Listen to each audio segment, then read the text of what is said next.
가톨릭 성경 365일 말씀으로 살아가기. 오늘은 마카오 배우 학원 8장에서 9장까지입니다. 마카오 배우 8장. 유다 마카베오가 항전하다. 마카오베오라고 하는 유다와 그의 동지들은 여러 마을에 몰래 들어가 친족들을 불러내고 유다교에 충실하게 살아온 이들을 소집하여 6,000명가량 모았다. 그들은 모든 사람에게 억압당하는 이 백성을 굽어보시고 사악한 사람들에게 더럽혀진 성전을 가엾이 여겨 주십사고 주님께 간청하였다.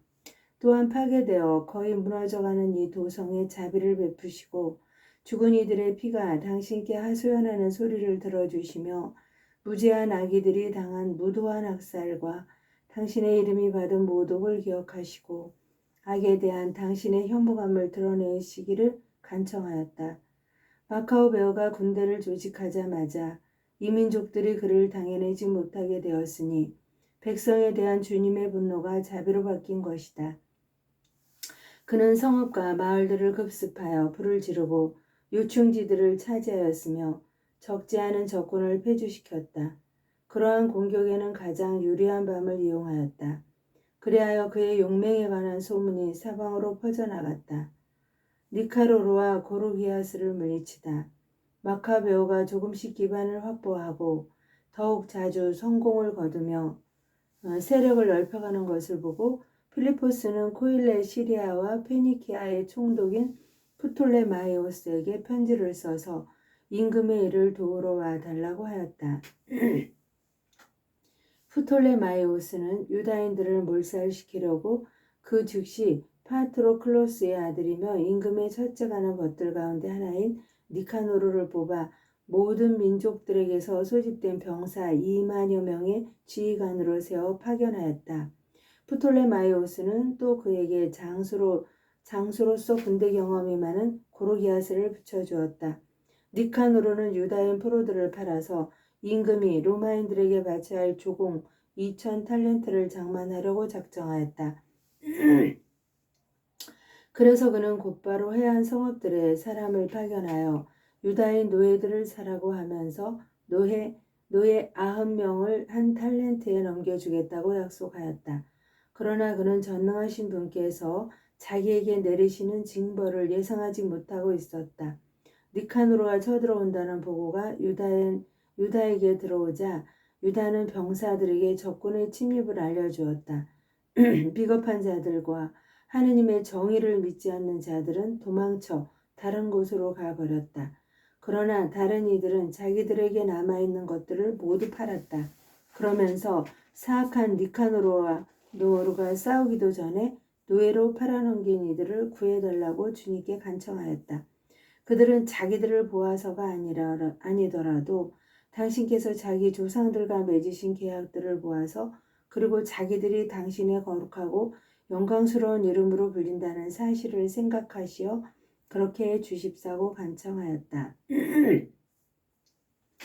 마카베오는 수가 6,000명 되는 군사들을 모아놓고 적들을 무서워하지 말라고 또 불의하게 그들을 공격해오는 이민족들의 대군을 무서워하지 말고 용감히 싸우라고 격려하였다.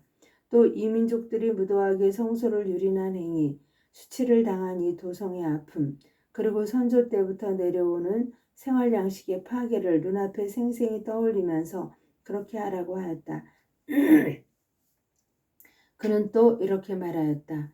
저들은 무기와 무용을 믿지만 우리는 전능하신 하느님을 믿는다.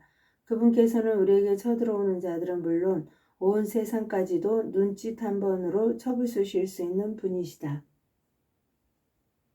이어서 그는 선조들이 도움을 받은 이야기들을 들려주었다. 곧 사내립 시대에 적군 18만 5천 명이 패망할 때의 이야기, 유다인들이 전체 병력 8,000명으로 마케도니아인 4,000명과 함께 바벨론에서 칼라티아인들과 싸울 때의 이야기를 들려주었다. 마케도니아인들이 공경에 빠지자 유다 군대 8,000명이 하늘에서 내려오는 도움을 받아 갈라티아 군대 12만 명을 전멸시키고 많은 전리품을 거두었던 것이다. 유다는 이러한 말로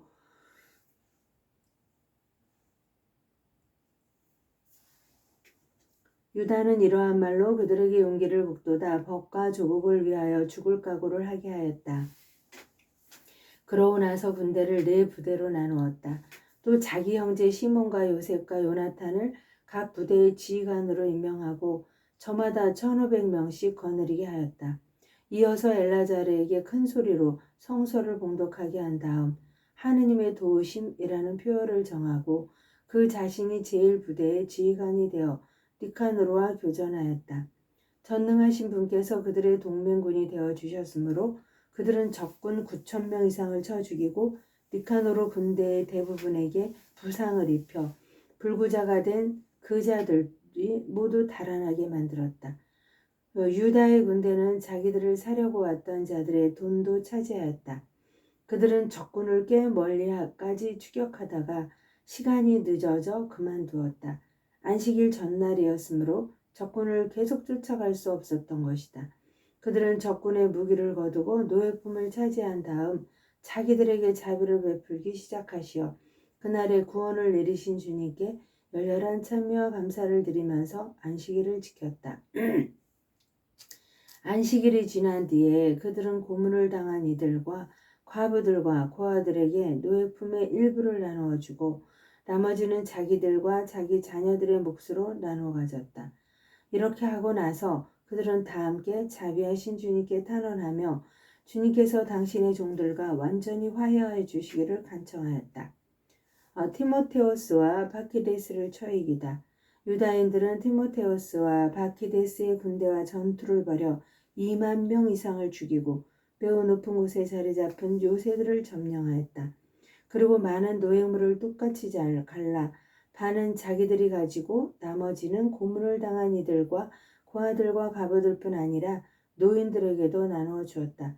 그들은 적군의 무기를 거두어 적당한 곳에 모두 조심스럽게 쌓아두고 나머지 전리품은 예루살렘으로 가져갔다.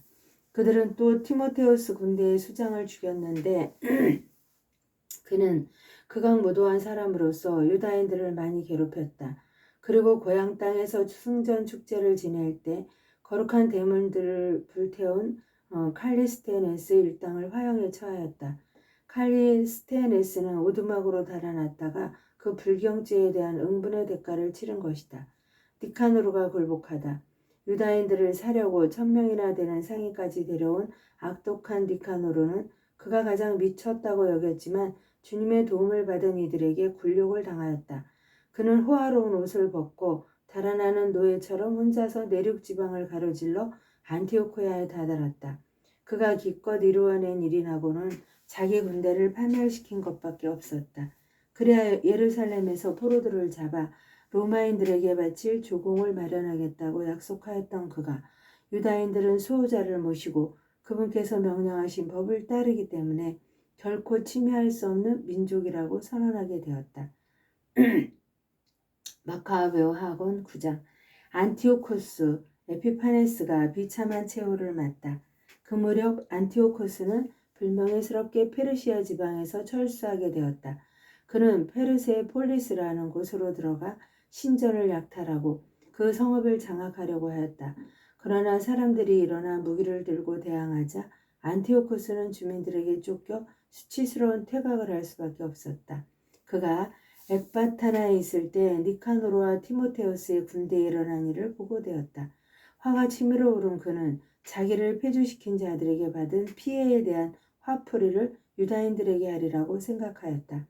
그래서 목적지에 이를 때까지 쉬지 말고 병거를 몰라고 병거병에게 지시하였다. 그러나 하늘의 심판이 그와 함께 가고 있었다. 그는 거만을 떨며 내가 예루살렘에 다다르기만 하면 그것을 유다인들의 공동묘지로 만들겠다 하고 말하였다. 그러나 모든 것을 보시는 주 이스라엘의 하느님께서 보이지 않는 치명타를 그에게 가하셨다. 그 말을 끝내자마자 그는 내장에 극심한 고통을 느끼고 속으로 지독한 고통을 겪게 되었다. 괴이한 형벌을 수없이 가하여 다른 이들의 내장에 고통을 준 그에게 그것은 너무나 당연한 일이었다. 그러나 그는 오만함을 조금도 버리지 않고 오히려 더욱 거만해져서 유다인들에게 불같이 화를 내며 더 빨리 가라고 지시하였다. 그러다가 내달리는 병거에서 떨어지고 말았다. 너무 세게 떨어져 몸의 뼈마디가 모두 어긋났다. 조금 전까지 초인적 교만으로 바다 물결에 명령할 수 있다고 여기고 산들의 높이를 잴 수 있다고 생각하던 그가 이제는 땅바닥에 떨어져 들것에 실려가게 되었다. 그리하여 하느님의 능력이 모든 이에게 밝히 드러나게 되었다. 이 사악한 자의 눈에서는 구더기들이 기어나오고 극심한 고통 속에서도 살아있기는 하지만 살은 썩어 문드러져 갔다. 그 썩은 냄새가 온 군대를 참을 수 없게 만들었다. 얼마 전까지만 해도 하늘의 별까지 딸 수 있다고 여기던 그였지만 이제는 냄새 때문에 아무도 그를 옮길 수조차 없게 된 것이다. 마침내 기가 꺾인 그는 거만함을 거의 다 버리고 하느님의 채찍질로 점점 심해지는 고통 속에서 깨달음을 얻기 시작하였다. 자기도 제 몸에서 나는 냄새를 더 이상 견딜 수 없게 되자 이렇게 말하였다. 하느님께 복종하는 것이 옳은 일이다. 죽을 수밖에 없는 존재가 자기를 하느님과 동격으로 여겨서는 안 된다. 하느님께 복종하는 것이 옳은 일이다. 죽을 수밖에 없는 존재가 자기를 하느님과 동격으로 여겨서는 안 된다.